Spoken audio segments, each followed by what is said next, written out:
साहब, आज आप जलसा गाह के अंदर भी मौजूद थे और हमने देखा कि वहां पर लोगों का जोशो खरोश तो दीदी था ही, लेकिन आज कप्तान बड़े पुरअज़्म दिखाई दे रहे थे। उन्होंने कहा मैं जलसे भी करूंगा लेकिन लोगों की इमदाद के लिए पाकिस्तानियों से अपील भी करूंगा कि वो ज़्यादा से ज़्यादा फंड्स दे ताकि लोगों की मदद की जा सके। देखिए, ये तो बड़ी अहम बातें थी जो उन्होंने की, लेकिन जो आज एक उन्होंने बड़ी अहम बात की वो IMF के हवाले से थी। उन्होंने कहा कि KPK के वजीर ने ये बात भी कही उनसे कि हमें ये चीज़ चाहिए, लेकिन उन्होंने एक तो वो चीज़ें पूरी नहीं की सूबे की, और दूसरा जो IMF के साथ एग्रीमेंट है उसमें सरप्लस मांगा जा रहा है सूबों से। तो उन्होंने कहा कि ये इतनी बड़ी सैलाब से अरबों रुपए के नुकसानात हो गए हैं, तो कौन सा सूबा सरप्लस देगा। फिर जिक्र किया उन्होंने कोविड का कि जब उस वक्त था तो बतौर वजीर आजम उन्होंने IMF से, वर्ल्ड बैंक से रियायत ली और ये कहा कि भाई आप हमें इस वक्त रियायत दें क्योंकि हम इस वक्त तो कोई पैसे वापस नहीं कर सकते क्योंकि कोविड की वजह से इतनी ज्यादा तबाही हुई है। तो शहबाज शरीफ वजीर आजम पाकिस्तान से उन्होंने कहा कि भाई अपना ट्रांसप्लांट करवा लो, हार्ट ट्रांसप्लांट, अपने अंदर हिम्मत पैदा करो, ये गोरी चमड़ी से इतने न डरो, ये गुलामाना जहनियत से छोड़ो। IMF से कहें कि वो जो कर्जों की अदायगी है उसमें रिलीफ दे, उसमें, क्योंकि इधर कोई जो है सूबा और कोई भी वो पैसे नहीं दे सकता और ये सरप्लस कहाँ से दिया जाएगा। तो ये बड़ी एक इम्पोर्टेंट बात है। IMF के प्रोग्राम के हवाले से जो इमरान खान साहब ने जो इख्तियार किया है उसमें KPK ने 2 महीने पहले कुछ कहा था, लिखा था कि ये चीजें चाहिए, सरप्लस लेना है। तो 2 महीने में वफाकी हुकूमत ने तो कोई नहीं की, चीजें देने तो दूर की बात है। तो मुझे लगता है ये आज IMF भी इसको वॉच कर रहा होगा, दुनिया भी इसको देख रही है इमरान खान साहब की तकरीरों को, और हमने भी वहां पर पंडाल में लोगों से बात की तो लोग तो जो IMF को फौरी तौर पर कर्जे की अदायगी है, पैसे देने की बात है, लोग तो उस पर बड़ा एहतजाज कर रहे हैं, लोग उस पर बड़े गर्म है, लोग सीख पाए, लोग चाहते हैं कि टाइम ले और उनको ये जिस तरीके से जल्दी ये साइन करके तो शराइत में जाना चाहते हैं, लोग तो झेलम के उसको रिजेक्ट कर रहे हैं। तो इमरान खान साहब ने भी ये जो बात कही है ये बड़ी अहम बात है। रात मिफ्ता इस्माइल ने एक बड़ी 2 नंबर किस्म की प्रेस कॉन्फ्रेंस करके तो बड़ा कि जी सियासत ना करें, ये ना करें, वो ना करें। एक तरफ ये पाकिस्तान को बेच रहे हैं जैसे इमरान खान ने कहा, एक तरफ कह रहे हैं सब मिलकर काम करें, और आज बनीगाला में छापा मारने के लिए वारंट ले लिए इन्होंने। तो गिरफ्तारियों का भी सिलसिला जारी है, सहाफियों को भी पकड़ने का सिलसिला जारी है, सियासतदानों को भी हो जाए। तो बड़ा एक वाजे इमरान खान साहब ने आज बड़ी वजाहत से बात की है।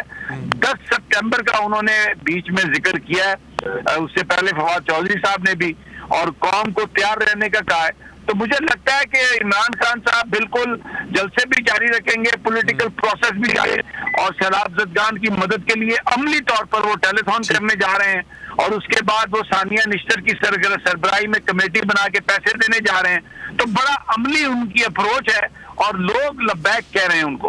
अच्छा समी साहब, अब यहाँ पे मैं आपसे इसी हवाले से पूछना चाहूंगा, कल पेशावर में जलसा भी पाकिस्तान तहरीक इंसाफ ने करना था, उससे भी मनसूख कर दिया गया है, और इस वक्त आप समझते हैं कि अब आगे चंद दिनों तक पाकिस्तान तहरीक इंसाफ की जो सारी तवानाइयाँ होंगी और सारा फोकस होगा वो सैलाब ज़दगान की जानिब होगा? देखिए, ये जो जलसे हैं ये भी तो पाकिस्तान के लोगों को उन चीजों की तरफ निशानदेही वो करा रहे हैं इमरान खान साहब के ये जो सिस्टम में नाकामियां हैं, जो फ्लॉज हैं, ये इन्हीं सियासतदानों ने पैदा किए हैं जो हुकूमत में थे।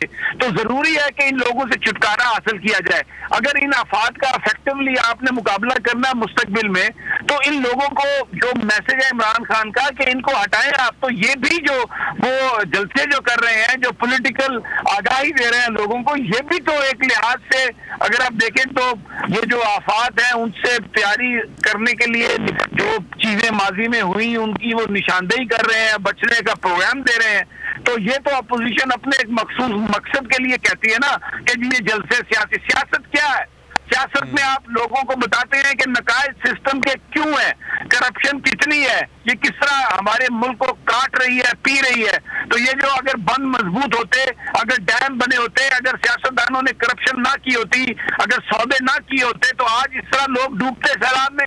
$21 बिलियन का पानी जो हम जो बचा सकते थे, उसने हमें हर शय तबाह कर दी। अब आगे जाके सब्जियां को मवेशी बह गए। तो ये सियासत नहीं है, ये पाकिस्तान के निजाम की बात करना, खराबियों के जिम्मेदारान की बात करना, ये सही सियासत है, सही जहाद है।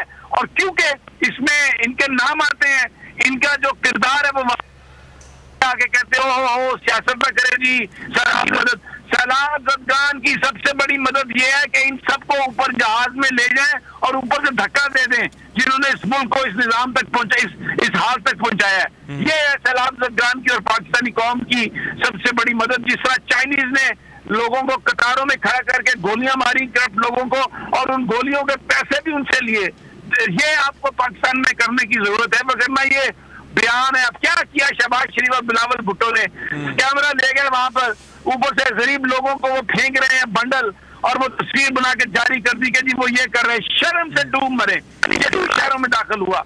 अगर सिंध के अंदर हुकूमत ने करप्शन ना की होती, सही बंद बनाए होते, डैम बनाए होते, सारा बंदोबस्त किया होता, तो क्या इतनी बड़ी बड़ी कैलेमिटी होती है अमेरिका में, यूरोप में, और लाखों लोगों की वो पहले नकल मकानी कर लेते हैं। वहां पर इतने बड़े बड़े तूफान आते हैं और इस तरह अमवात नहीं होती, इस तरह नुकसान नहीं होता। ठीक। मैं हूं जैस्मिन मंजूर और आप मुझे देखेंगे सिर्फ बोल पर।